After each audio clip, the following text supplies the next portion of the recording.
Hi friends, welcome back to my YouTube channel. ಎಲ್ಲರೂ ಹೇಗಿದ್ದೀರಾ? ಚೆನ್ನಾಗಿದ್ದೀರಾ ಅಂತ ಭಾವಿಸ್ತಾ ಇದ್ದೀನಿ. ನಾನು ಪಾಪದು ಪರವಾಗಿಲ್ಲ, ಇವಾಗ ತುಂಬ ಧೈರ್ಯವಾಗಿದ್ದೀವಿ ಅಂತ ಹೇಳ್ಬೋದು.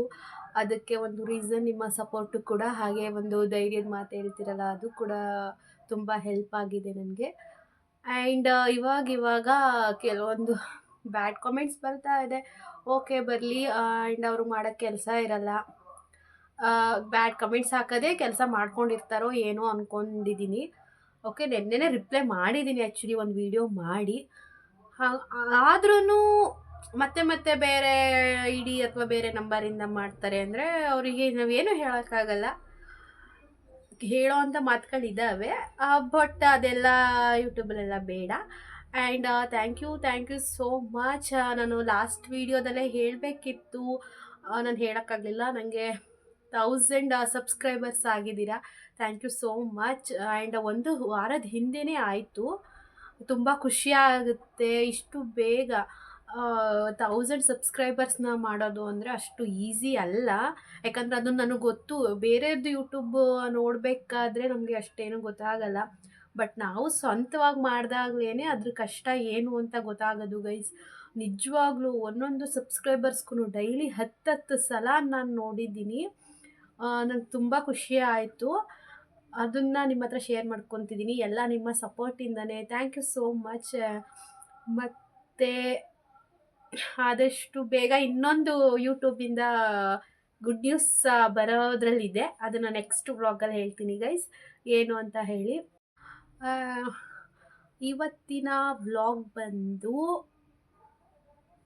ಏನಂತ ಹೇಳಿದ್ರೆ, ನಾನು ಏನು ಅಂತ ಹೇಳಿದ್ರೆ, ನನ್ನ ಗಂಡನ ಮನೆಗೆ ಗೈಸ್ ಬಂದಿರೋದ್ರಿಂದ ಕೆಲವೊಬ್ರಿಗೆ ಆಗ್ತಾ ಇಲ್ವೇನೋ, ಏನಕ್ಕೆ ಅಂತಲೇ ನನಗೆ ಗೊತ್ತಾಗ್ತಾ ಇಲ್ಲ ಗೈಸ. ನಾನು ನನ್ನ ಮನೆಗೆ ಬಂದರೆ ಯಾರಿಗೆ ಸಮಸ್ಯೆ ಆಗ್ತಾ ಇದೆ ಅಂತಲೇ ನಿಜವಾಗ್ಲೂ ಗೊತ್ತಿಲ್ಲ. ಅವರಿಗೆ ಕೆಲವೊಂದು ಆನ್ಸರ್ಸ್ನ ಕೊಡಬೇಕು ನಾನು. ಅಲ್ಲ, ಏನಕ್ಕೆ ಗೈಸ್, ಗಂಡ ಇದ್ದಾಗ ಒಳ್ಳೆಯವಳಾಗಿದ್ದೆ, ಈಗ ಗಂಡ ಇಲ್ಲ ಅಂದ್ಬಿಟ್ಟು ಕೆಟ್ಟವಳಾಗ್ಬಿಟ್ಟಿದ್ದೀನಿ. ಬ್ರೀಫಾಗಿ ನಾನು ಎಕ್ಸ್ಪ್ಲೈನ್ ಮಾಡೋಕ್ಕಾಗಲ್ಲ, ಮಾಡ್ತೀನಿ, ಟೈಮ್ ಇದೆ ಇನ್ನು. ಇವಾಗ ಹೇಳೋದು, ನನ್ನ ಮನೆಗೆ ನಾನು ಬರಬಾರ್ದ್ವಾ? ನನಗೆ ಹಕ್ಕಿದೆ, ನನ್ನ ಮಗಳಿದ್ದಾಳೆ, ನಾವೇನು ಬೀದಿಲಿರೋಕ್ಕಾಗುತ್ತಾ? ಅದು ನಮ್ಮನೆ, ನಮ್ಮ ಇಷ್ಟ. ಇನ್ನು ಬೇಡದೇ ಇರೋರಿಗೆ, ಸೈಡಲ್ಲಿರೋರಿಗೆಲ್ಲ ಏನಕ್ಕೆ ಬೇಕು? ನನ್ನ ಮನೆದು ನನ್ನ ಫ್ಯಾಮಿಲಿದು ಕಟ್ಕೊಂಡು ಅವರಿಗೇನು? ಅದ್ರಲ್ಲಿ ಉರ್ಕೊಳ್ಳೋ ಅಂಥದ್ದೇನಿದೆ? ನಮ್ಮನ್ನು ನೋಡಿ, ನಾವು ನಿಮ್ಮ ಸುದ್ದಿಗೆ ಬರ್ತಾ ಇಲ್ಲ, ನಿಮ್ಮನ್ನು ಮಾತಾಡ್ಸೋಕ್ಕೆ ಬರ್ತಾ ಇಲ್ಲ, ಅಂಥದ್ರಲ್ಲಿ ನಮ್ಮ ಸುದ್ದಿ ಕಟ್ಕೊಂಡು ನಿಮಗೇನು? ನಿಮ್ದು ಎಷ್ಟೈತೆ ಅಷ್ಟು ನೋಡ್ಕೊಳ್ಳಿ. ಇದು ಜನಗಳೇ ಗೈಸ್, ಜನಗಳೇ ಅಷ್ಟು. ಅದೇನೋ ಹೇಳ್ತಾರಲ್ಲ, ಗೆದ್ದೆತ್ತಿನ ಬಾಲ ಹಿಡಿತಾರೆ ಅಂತ, ಆ ಥರ ಜನ. ನಾವು ಚೆನ್ನಾಗಿದ್ದಾಗ ನಮ್ಮ ಜೊತೆ ಚೆನ್ನಾಗಿರ್ತಾರೆ. ಇವತ್ತು ನನ್ನ ಸಂತೂ ಇಲ್ಲ, ನಾನು ಒಬ್ಬಳೇ ನಿಂತಿರೋದು. ಇವಾಗ ನಾನು ಸರಿ ಇಲ್ಲ ಅಂತ ಹೇಳ್ತಿದ್ದಾರೆ. ಸೊ ಅವ್ರಿಗೆ ಅವಶ್ಯಕತೆ ಯಾರ ಹತ್ರ ಇರುತ್ತೆ ಅವ್ರ ಹತ್ರ ಹೋಗ್ತಾರೆ ಜನಗಳು. ಹಂಗಾಗಿದೆ ಇವಾಗ. ಅದು ಬೇರೆ ಥರ್ಡ್ ಪರ್ಸನ್ಸ್ಗೆಲ್ಲ ಬೇಕಾಗೇ ಇಲ್ಲ, ಆಯಿತಾ? ನನ್ನ ಇಷ್ಟ, ನನ್ನ ಮನೆ, ನಾನು ಹೆಂಗಾದರೂ ಇರ್ತೀನಿ.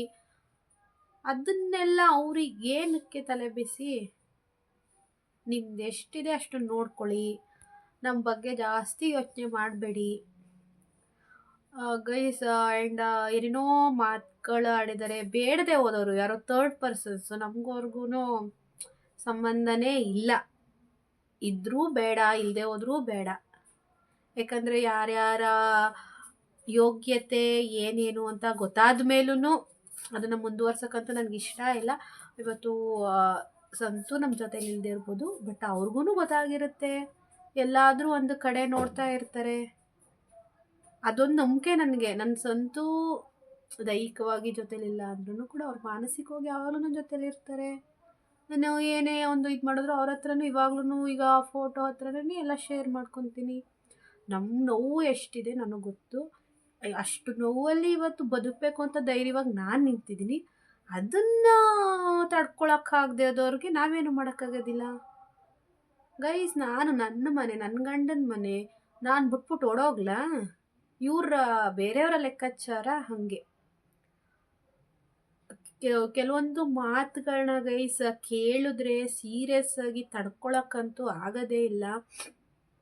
ಹೆಂಗೆ ಮಾತಾಡ್ತಾರೆ ಗೊತ್ತಾ ಗೈಸ್, ಗಂಡನ ಸಾಯಿಸಿದ್ದೀನಂತೆ. ಅದು ಯಾರ ಅಪ್ಪ ಭಗವಂತ, ಸೀರಿಯಸ್ ಆಗಿ ಅದಕ್ಕೆ ಆನ್ಸರ್ ನಾನು ಕೊಟ್ಟಾಗೈತೆ. ಯಾಕಂದರೆ ಸುಮ್ಮನೆ ಯಾಕೆ ಗೈಸ್ ಕಂಡವ್ರ ಮನೆ ಹೆಣ್ಮಕ್ಳ ಮೇಲೆ ಅಪವಾದನೆ ಹೊರಿಸ್ಬೇಕು. ಅದು ಇಷ್ಟು ದಿನ ಇರಲಿಲ್ಲ, ಈಗ 9 ತಿಂಗಳ ನಂತರ ಯಾಕೆ, ಯಾರು ತಾನೇ ಏನು ಕೇಳಬೇಕು? ನನಗೆ ಗೊತ್ತು, ಅವತ್ತು ನನ್ನ ಗಂಡನ್ನ ಹಾಸ್ಪಿಟ್ಲಲ್ಲಿ ಉಳಿಸ್ಕೊಳ್ಳೋಕ್ಕೆ ಎಷ್ಟು ದೇವ್ರನ್ನ ಬೇಡಿದ್ದೀನಿ ಗೊತ್ತಾ ಗೈಸ್. ನನ್ನ ಫ್ರೆಂಡ್ ಚಂದನ ಹೇಳ್ತಿದ್ಲು, ನಾನು ಅವತ್ತು ಅವಳ ಹತ್ರ ಮಾತಾಡಿರೋದು ರೆಕಾರ್ಡಿಂಗ್ ಇದೆಯಂತೆ. ಅವಳು ಹೇಳ್ತಿದ್ಲು, ನೀನು ಎಷ್ಟು ನನ್ನ ಹತ್ರ ಹರಕೆ ಮಾಡ್ಕೋ, ಏನಾದರೂ ಮಾಡು ಚಂದನ, ಬೇಡ್ಕೋ ಚಂದನ ಅಂತ ಮಾತಾಡಿರೋದು ನನ್ನ ಹತ್ರ ಈಗಲೂ ರೆಕಾರ್ಡಿಂಗ್ ಇದೆ. ನಿನ್ನ ಕಷ್ಟ ಏನು ಅಂತ ನನಗೆ ಗೊತ್ತು, 3rd ಪರ್ಸನ್ಸ್ ಮಾತಿಗೆ ನೀನು ತಲೆ ಕೆಡಿಸ್ಕೋಬೇಡ ಅಂತ ನನ್ನ ಫ್ರೆಂಡ್ ಹೇಳಿದ್ಲು.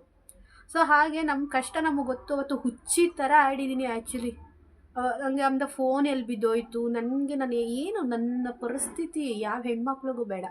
ಇವತ್ತು ಹಳೇದಾಯಿತು, ಮರ್ತ್ಕೊಬಿಟ್ಟಿದ್ದೀವಿ, ಜನ ಮರ್ತ್ಕೊಬಿಟ್ಟವ್ರೆ ಅಂದ್ಬಿಟ್ಟು ಇಲ್ಲದೆ ಇರೋದೆ ಗೂಬೆಗಳೆಲ್ಲನೂ ನನ್ನ ತಲೆ ಮೇಲೆ ಕೂರಿಸ್ಬಿಟ್ರೆ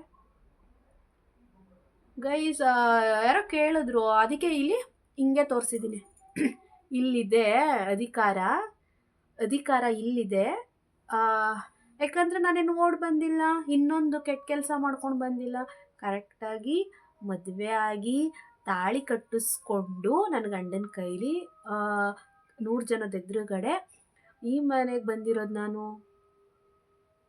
ಅಂಥದ್ರಲ್ಲಿ ಯಾರೋ ಬೇಡದೇ ಇರೋ ವ್ಯಕ್ತಿಗಳೆಲ್ಲ ಮಾತಾಡೋಕ್ಕೆ ಯಾರೋ? ಸೀರಿಯಸ್ ಆಗಿ ಆನ್ಸರ್ ಮಾಡಿದ್ದೀನಿ, ನನ್ನ ತಾಳಿನೇ ತೋರಿಸಿದ್ದೀನಿ, ಇಲ್ಲಿದೆ ಅಧಿಕಾರ ನನಗೆ.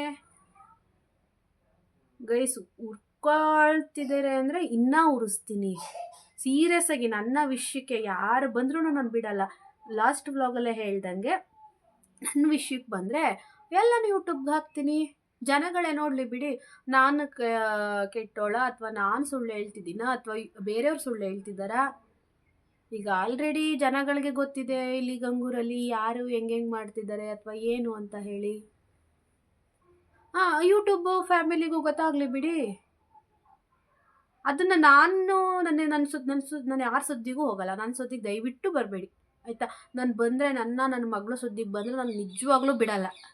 ಒಳ್ಳೆತನದಲ್ಲಿದ್ದು ಇಷ್ಟು ದಿನ ಇವತ್ತು ಅನ್ನಿಸ್ಕೊಂಡಿದ್ದೀನಿ ಗಂಡನ ಸಾಯಿಸಿದ್ದೀನಿ ಅಂತ. ಅನ್ನಿಸ್ಕೊಂಡ್ಮೇಲೆ ಯಾವ ಹೆಣ್ಣು ಕೂಡ ಸುಮ್ಮನೆ ಇರಲ್ಲ. ಕರೆಕ್ಟಾಗಿರೋ ಹೆಣ್ಣು, ಗಂಡನೇ ಜೀವ ಅಂತ ಬದುಕ್ತಿರೋ ಹೆಣ್ಣು ಇಂಥ ಮಾತನ್ನ ಅನ್ನಿಸ್ಕೊಂಡ್ಮೇಲೆ ಸುಮ್ಮನೆ ಇರೋಕ್ಕಂತೂ ಸಾಧ್ಯನೇ ಇಲ್ಲ. ಅದೇ ಕೆಲಸನ ನಾನು ಇವತ್ತು ಮಾಡಿದ್ದೀನಿ, ಸುಮ್ಮನಂತೂ ಇರಲ್ಲ. ಯಾಕೆ ಯಾರ್ಯಾರ ಕೈಲೋ ಏನಕ್ಕೆ ಅನ್ನಿಸ್ಕೋಬೇಕು? ಯಾಕಂಗಂತೀರಾ? ನಿಮ್ಮ ಮನೇಲೂ ಹೆಣ್ಮಕ್ಳು ಇರ್ತಾರೆ ಅಲ್ವಾ, ನೀವು ಹೆಣ್ಮಕ್ಳನ್ನ ಬೇರೆಯವ್ರ ಮನೆಗೆ ಮದುವೆ ಮಾಡಿರ್ತೀರ ಅಲ್ವಾ. ನನಗದು ಪರಿಸ್ಥಿತಿ ನಾಳೆ ನಿಮ್ಮ ಮನೆ ಹೆಣ್ಮಕ್ಳಿಗೂ ಆಗುತ್ತೆ. ಕಂಡವ್ರ ಮನೆ ಹೆಣ್ಮಕ್ಳ ಮೇಲೆ ಯಾಕೆ ಗೂಬೆಗಳು ಕೂರಿಸ್ತೀರಾ? ನೀವು ಕಣ್ಣಲ್ಲಿ ನೋಡಿದ್ದೀರಾ? ಇಲ್ಲ, ಅಂಥ ದರಿದ್ರ ಕೆಲಸ ನಾನು ಇವತ್ತು ಮಾಡಿದಿದ್ರೆ ನನ್ನ ಗಂಡನ ಮನೆ ನಂದು, ನನ್ನ ಮಗಳದು ಅಂತ ಏನಕ್ಕೆ ಬರಿವೆ? ಅವತ್ತೇ ಓಡೋಗಿವೆ. ನಾವು ಅಂಥ ಕುಟುಂಬದಲ್ಲಿ ಹುಟ್ಟೇ ಇಲ್ಲ. ನೀವುಗಳು ಹುಟ್ಟಿದಿರೋ ಏನೋ, ಅದಕ್ಕೆ ನನ್ನ ವಿಚಾರನ ಹಿಂದೆ ಮುಂದೆ ಮಾತಾಡ್ತೀರಾ. ಆ್ಯಂಡ್ ಯಾರ ಮನೆ ಕೂತವಳೆ ಅಥವಾ ಯಾರ ಮನೆ ಮಾತಾಡ್ತವಳೆ, ಏನಕ್ಕೆ ಬಂದವಳೆ ಇವತ್ತು 2 ತಿಂಗಳಾದಮೇಲೆ ಹೋಗಿ ನೋಡ್ಕೊಬರೋಗು ಅಂತ ಕಳಿಸ್ತೀರಾ. ಅಂಥ ಮನಸ್ಥಿತಿ ಹೊಂದಿರೋರು ನೀವು, ನಾನಲ್ಲ. ನಿಮ್ಮಂಥ ವ್ಯಕ್ತಿಗಳಿಗೆ ನನ್ನ ತಲೆನೂ ಕೆಡಿಸ್ಕೊಳ್ಳಲ್ಲ, ಅವಶ್ಯಕತೆನೂ ಇಲ್ಲ. ನನಗೆ ನನ್ನ ಮಗಳಿದ್ದಾಳೆ, ನನ್ನ ಮಗಳಿಗೆ ನಾನಿದ್ದೀನಿ. ಆ್ಯಂಡ್ ನನ್ನ ಸಂತು ಆಶೀರ್ವಾದ ನಮ್ಮಿಬ್ಬರ ಮೇಲೆ ಯಾವಾಗಲೂ ಇರುತ್ತೆ. ಅವನು ಒಂದು ಕಡೆ ನೋಡ್ತಿರ್ತಾನೆ ಯಾರ್ಯಾರ ಯೋಗ್ಯತೆ ಏನೇನು ಅಂತ. ಸೊ ನನ್ನ ಹತ್ರ ದಯವಿಟ್ಟು ನನ್ನ ಸುದ್ದಿಗೆ ಬಂದು ನೀವುಗಳು ಸುಮ್ಮನೆ ಎಲ್ಲನೂ ಕೂಡ ಮಾನ ಮರ್ಯಾದೆ ಕಳ್ಕೊಬೇಡಿ ಅಂತ ಹೇಳ್ತೀನಿ ಈ ವಿಡಿಯೋದಲ್ಲಿ. ಆ್ಯಂಡ್ ಗೈಸ್, ನೆಕ್ಸ್ಟ್ ವ್ಲಾಗಲ್ಲಿ ಸಿಗೋಣ. ಈಗ ಕೊಡೋಂಥ ಉತ್ತರನ ಕೊಡೋಂಥ ಜನಗಳಿಗೆ ಕೊಟ್ಟಿದ್ದೀನಿ ಈ ವ್ಲಾಗಲ್ಲಿ. ಅರ್ಥ ಮಾಡ್ಕೊಂಡ್ರೆ ಓಕೆ, ಅರ್ಥ ಮಾಡ್ಕೊಂಡಿಲ್ಲ ಅಂದರೆ ಇನ್ನೂ ಚೆನ್ನಾಗಿ ಅರ್ಥ ಮಾಡಿಸ್ತೀನಿ ಗೈಸ್. ನಗ್ನಗ್ತಾನೆ ಅರ್ಥ ಮಾಡಿಸ್ತೀನಿ. ಯಾಕಂದರೆ ಎಷ್ಟು ಹತ್ತಿದ್ದೀನೋ ಅಷ್ಟು ನನಗೆ ಇವತ್ತು ಧೈರ್ಯ ಬಂದಿದೆ. ಏನೇ ಮಾಡೋಕ್ಕೂ ನಗ್ತಾನೆ ಕೊಡ್ತೀನಿ, ಅವರು ಹಾಗೆ ಸ್ವೀಕರಿಸಬೇಕು. Okay, thank you so much. And 1000 subscribe ಮಾಡಿದ್ದೀರಾ, ಥ್ಯಾಂಕ್ ಯು ಸೋ ಮಚ್. ನನಗೆ ಎಷ್ಟೋ ದಿನಗಳಾದಮೇಲೆ ನಾನೇ ನಗ್ತಿದ್ದೀನಿ ಅಂತ ಹೇಳ್ಬೋದು. ಯಾಕಂದರೆ ಏನೋ ಒಂದು ಸಮಾಧಾನ ನಿಮ್ಮ ಕಡೆಯಿಂದ support. Thank you so much guys.